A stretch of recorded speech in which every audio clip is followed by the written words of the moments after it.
Movie के starting में हम ऐना नाम के एक लड़की को देखते हैं जो अपने रूम में बैठ के गिटार बजा रहा होता है। तब उसके स्टेप फादर उसके रूम में आता है और उसके साथ ज़बरदस्ती इंटीमेट होने की कोशिश करता है, लेकिन ऐना खुद को बचाने के लिए उसे धक्का मार देता है, जिससे उसके गले में एक नुकीला चीज़ घुस जाता है और उसका वही मौत हो जाता है। नेक्स्ट सीन में हम ऐना को कोर्ट में देखते हैं।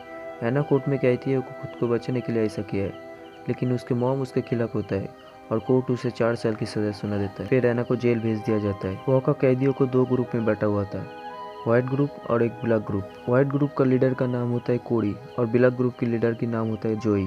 और जेल का इंचार्ज फ्रैंक ऐना को जेल का रूल्स बताता है और फिर उसे उसके रूम में भेज देता है। ऐना को जेली नाम की एक लड़की के साथ रखा जाता है। जेनी ज़्यादा बातें नहीं करती और हमेशा अकेले ही बैठी रहती है। जब वो ऐना को देखते तो उसके तरफ अट्रैक्ट होने लगते हैं। अगले दिन जब कैदियों को ग्राउंड में निकाला जाता है तब व्हाइट ग्रुप का लीडर कोडी ऐना को उसके ग्रुप में शामिल होने के लिए कहता है, लेकिन ऐना उसे मना कर देती है। तब कोडी उसे कहता है कि तुम्हें इस जेल के बारे में कुछ नहीं पता। अगर तुमने कोई ग्रुप नहीं चुना तो तुम ज़्यादा दिन तक टिक नहीं पाओगे।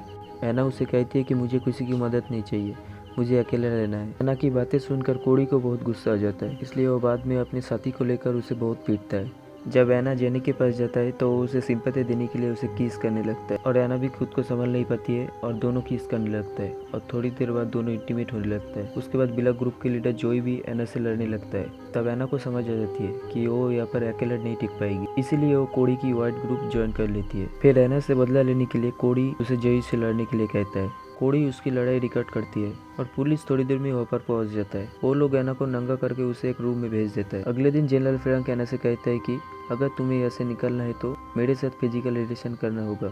ऐना इस बात पे राजी हो जाता है और फ्रैंक उसका गलत फायदा उठाकर ऐना के साथ वो सब ऑफिस में ही करता है। ऐना को ये सब बिल्कुल पसंद नहीं आता, लेकिन उसके पास कोई रास्ता भी नहीं होता। उसके बाद ऐना जेनी के पास जाता है और जेनी उसे ड्रग्स देती है और वो दोनों फिर से एक दूसरे के साथ इंटीमेट होने लगता है। अगले दिन जब जोई ऐना से बदला लेने आता है और इस चक्कर में व्हाइट ग्रुप और ब्लैक ग्रुप में लड़ाई हो जाती है। फ्रैंक ऐना को इस झगड़े के लिए ब्लेम करता है और फिर उसे ब्लैकमेल करके उसके साथ इंटीमेट होने लगता है। उसके बाद ऐना और जेनी के बीच झगड़ा हो जाता है और जेनी उसे अपने से दूर रहने के लिए कहती है। तब ऐना के हाथों जेनी के चेहरे पर चोट लग जाती है। फिर चेकिंग करते टाइम जब गार्ड को ऐना के चेहरे पर चोट दिखती है तब वो लोग फिर से ऐना को फ्रैंक के पास ले जाता है, लेकिन इस बार फ्रैंक ऐना को कुछ नहीं कहता क्योंकि ऐना उसे कहती है कि तुम मेरा रेप करती हो। फ्रैंक उसे कहता है कि मैं तुम्हारा रेप कभी नहीं करता, पर मैं तुम्हें एक ऐसे जगह पे भेज सकती हूँ जहाँ तुम्हें पता चलेगा कि रेप क्या होता है। ऐना को ये सब सुनकर बहुत गुस्सा आता है और उसके बाद से वो कोडी के पास जाकर ड्रग्स लेने लगता है। कोडी उसे कहती है कि मैं तुम्हें हर रोज ड्रग्स नहीं दे पाऊंगा और दोनों के बीच बहस हो जाता है और इसी वजह से कोडी ऐना को उसके ग्रुप से निकल देता है। उसके बाद ऐना एक ऐसा ग्रुप में ज्वाइन करता है जहाँ उसे बार बार ड्रग्स मिलता है। ऐना उसके साथ ड्रग्स के इंजेक्शन भी लेता है। ऐना को इतनी बुरी हालत में देखकर कोडी को बहुत चिंता होती है। कोडी ऐना के पास जाकर उसे मनाने की कोशिश करता है, लेकिन ऐना उसकी बात नहीं मानती। फिर ब्लैक ग्रुप के लोगों को पता चलता है कि ऐना अब कोडी के ग्रुप में नहीं है और इसी बात का फायदा उठाकर उसे बहुत मारते हैं। उसके बाद ऐना पहले से भी ज्यादा ड्रग्स लेने लगती है। एक दिन कोडी जेल के ऑफिसर्स को इस बारे में बता देता है। जब जेल के ऑफिसर्स उसे रोकने आता है तब ऐना खुद की जान लेने की धमकी देता है। फ्रैंक को उसकी इस हरकत में बहुत गुस्सा आता है, इसलिए उसके कपड़े उतारकर उसे बहुत दिनों के लिए एक ठंडे रूम में रखा जाता है। वहाँ पर ऐना सुसाइड करने की भी कोशिश करता है, पर फिर उसे जेल के हॉस्पिटल में ले जाया जाता है जहाँ पर उसे और भी लड़कियां दिखाई देती है जिन्होंने ड्रग्स लिया होता है और उनके हालत को देखकर ऐना समझ जाती है कि उसे ड्रग्स लेना छोड़ देना चाहिए।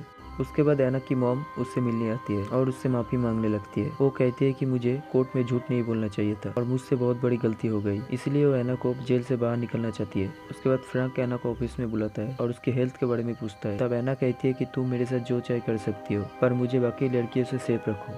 तब फ्रैंक कहता है कि वो इसके बारे में सोचेगा। जब ऐना बाहर जाती है तो कोडी को पता चल जाता है कि वो फ्रैंक से मिल चुका है और ऐना के चेहरे पर मार देता है। तब ऐना समझ जाती है कि उसे यहाँ पर कोई भी हेल्प नहीं करने वाला। उसके बाद ऐना नर्स के पास जाके उसे सारी बातें बता देती है कि उसके साथ क्या होता है। तब नर्स उसे कहती है कि वो ऐना की हेल्प जरूर करेगी क्योंकि उसके सिस्टर का हस्बैंड गवर्नमेंट में काम करती है और इसलिए उसे फ्रैंक से डरने की कोई जरूरत नहीं। लेकिन फ्रैंक उन सब की सारी बातें सुन लेता है और एक कैदी की मदद से उस नर्स का खून कर देता है और उसके बाद वो फिर से ऐना को रेप करती है। एक दिन ऐना को एक लेटर आती है जिसमें लिखा होता है कि उसे एक बेल पे कोर्ट में पेश किया जाएगा और ऐना डिसाइड करती है कि वो कोर्ट में जाकर बता देगा कि फ्रैंक उसके साथ क्या क्या किया है। और उसके बाद वो कोडी के पास जाकर उसका फोन लेती है और फ्रैंक को कॉल कर उससे बातें रिकॉर्ड कर लेती है। जब कोर्ट के ऑफिसर उसे लेने आता है तब उसे फ्रैंक की सच्चाई दिखा देती है। तब फ्रैंक अरेस्ट हो जाता है।